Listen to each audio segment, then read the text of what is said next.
పశ్చిమ గోదావరి జిల్లా ఆచంట నియోజకవర్గం ఈ నెల 7వ తారీఖున తెలుగుదేశం పార్టీ అధ్యక్షులు మరియు మాజీ ముఖ్యమంత్రి నారా చంద్రబాబు నాయుడు ఆచంట నియోజకవర్గంలో తెలుగుదేశం పార్టీ భారీ బహిరంగ సభ విచ్చేయనున్నారు. దీనిపై మరింత సమాచారం మా ప్రతినిధి చంద్రశేఖర్ అందిస్తారు. ఏపీలో రాజకీయ వాతావరణం అయితే హీట్ ఎక్కుతుందని చెప్పుకోవచ్చు. రేపు 7వ తారీఖున పశ్చిమ గోదావరి జిల్లా ఆచంటలో మాజీ ముఖ్యమంత్రి తెలుగుదేశం పార్టీ అధ్యక్షులు నారా చంద్రబాబు నాయుడు భారీ బహిరంగ సభ అయితే ఇక్కడ జరగనున్నది. దానికోసం భారీ ఏర్పాట్లు చేయడం ఆచంటలో అయితే జరుగుతుంది. దీనిపై మరింత సమాచారం మన ఎమ్మెల్సీ అంగర రామ్మోహన్ రావుని అడిగి తెలుసుకుందాం. సార్ చెప్పండి, ఇక్కడ ఏమేమి ఏర్పాట్లు చేస్తున్నారు ఏంటి? ఇక్కడ బ్రహ్మాండంగా మా చంద్రబాబు నాయుడు గారి మీటింగ్ సక్సెస్ అయ్యే విధంగా మా ఇన్ఛార్జీలు కానీ ముఖ్య నాయకులు అందరూ కూడా సమిష్టి బాధ్యత తీసుకుంటున్నాం. లక్షలాది మందితో కనీ విని ఎరగని రీతిలో ఆచంట అంటే ఒక ప్రత్యేకత ఉంది. 9 సార్లు ఎన్నికలు జరిగితే 7 సార్లు గెలిచినటువంటి నియోజకవర్గం ఇది. మంచి నియోజకవర్గం, తెలుగుదేశం పార్టీకి పట్టున్న నియోజకవర్గం. ఈ నియోజకవర్గంలో నాంది పలుకుతున్నాం ఎన్నికలకి. అందుచేత బాగా విజయవంతం అవుతాయి. అందరూ కూడా సమిష్టి నిర్ణయం తీసుకుంటాం. ఇవాళ ప్లస్ జగన్ గారి యొక్క ప్రభుత్వం ప్రజా వ్యతిరేక విధానాల వల్ల కూడా మా సభలు బాగా జరుగుతున్నాయి. ఇవాళ అన్నీ కూడా ప్రజా వ్యతిరేకలే.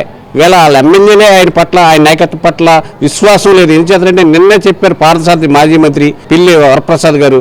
వాళ్ళు చెప్పారు, ఏమని చెప్పారు, మాకు అపాయింట్మెంట్ ఇప్పించిన మహానుభావులు పార్టీకి మన జగన్ గారిని కలుపుతాకని చెప్తున్నారంటే, అంటే నువ్వు నీ పార్టీ ఎమ్మెల్యేలకి ఎమ్మెల్సీలకి కూడా అపాయింట్మెంట్ ఇవ్వలేని పరిస్థితిలో, ఆ నియోజకవర్గాలను డెవలప్ చేయలేని పరిస్థితిలో నువ్వు ఉన్నావు. ప్రతిదీ నువ్వు అసహనంతో మాట్లాడుతావు. విద్యాదేవన నిధులు నొక్కడానికి వచ్చి, బటన్ నొక్కడానికి వచ్చి కేవలం పవన్ కళ్యాణ్ గారి గురించి నువ్వు పావుగంట మాట్లాడావు. ఆయన 3 పెళ్ళిళ్ళు గంటకు పెళ్ళి అని మాట్లాడుతున్నావు. అంటే నువ్వు ముఖ్యమంత్రి స్థాయిలో మాట్లాడే భాష ఔన్నత్యం అనేది జగన్ గారిని ప్రశ్నిస్తున్నావు. ఈ రాష్ట్రంలో ఉన్న వ్యవస్థలన్నింటినీ కూడా సర్వనాశనం చేసావు. నీ మీద జేబుదంగి బెటర్ అని ఎందుకన్నానంటే జేబుల వరకే కొట్టేస్తాడు. కానీ నీ వ్యవస్థలు ఈవేళ ఉద్యోగస్తులు దాచుకున్న నిధుల్ని వాడేసుకున్నావు. పంచాయతీలు, గ్రామ పంచాయతీలు, నీ వైఎస్ఆర్ పార్టీ సర్పంచుల గుళ్ళు నేరుస్తూ వాళ్ళు లాఠీ ఛార్జీలు తినే పరిస్థితి, రోడ్డు ఎక్కారు. మా నిధులన్నీ కూడా ఈవేళ జగన్ గారు వేరే ఇంటికి వాడేసుకుని ఈవేళ మాకు నిధులు లేకుండా కనీసం గ్రామాల్లో ముగ్గేయడానికి కూడా నిధులు లేని పరిస్థితిలో సర్పంచులు ఉత్సవగ్రహాల్లో తయారు చేసావు. ఆ సర్పంచులు ఎవరు? ఎస్సీలు, బీసీలు, లక్షలాది మంది లేడీస్ ఉన్నారు. వాళ్ళని నిరుపయోగంగా వ్యవస్థనంతా కూడా నాశనం చేసేసావు. ఈవేళ అన్ని వ్యవస్థలను నాశనం చేసి లక్షల కోట్లు అప్పులు చేసే అధికారం మీకు ఎవరిచ్చారని జగన్ గారిని ప్రశ్నిస్తాం. అందుచేత ఈ ప్రభుత్వం ఎప్పుడు ఎన్నికలు వచ్చినా 50 రోజులకు వచ్చినా 70 రోజులకు వచ్చినా డిపాజిట్లు రాకుండా జగన్ గారు కోల్పోతారు. పవన్ కళ్యాణ్ గారు ప్రభుత్వం కానీ చంద్రబాబు నాయుడు గారు కలిసి ప్రభుత్వం ఏర్పాటు చేస్తున్నారు. ఈవేళ ఇద్దరు నాయకత్వంలో ఈవేళ వన్ సైడ్ ఎలక్షన్ నీకు 10% సీట్లు దక్కుతాయి. ప్రధానంగా పాత వెస్ట్ గోదావరి, ఈస్ట్ గోదావరి 34 సీట్లు ఉంటే 2 సీట్లు కూడా నీకు దక్కే పరిస్థితి లేదు. నీకు డిపాజిట్లు పోతాయి ఈ జిల్లాలో.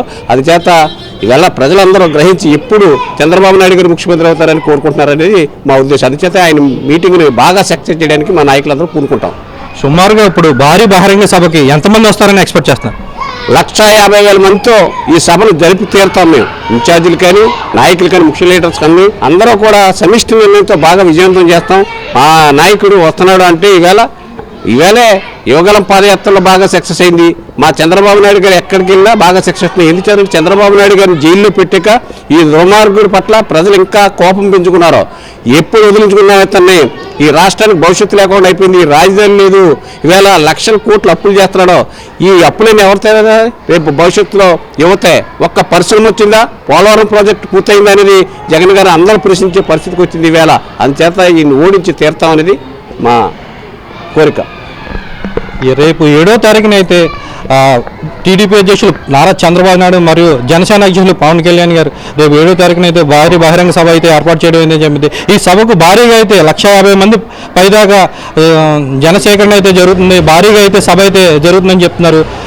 పశ్చిమ గోదావరి జిల్లా ఆచంట కెమెరామెన్ నరేష్తో చంద్రశేఖర్.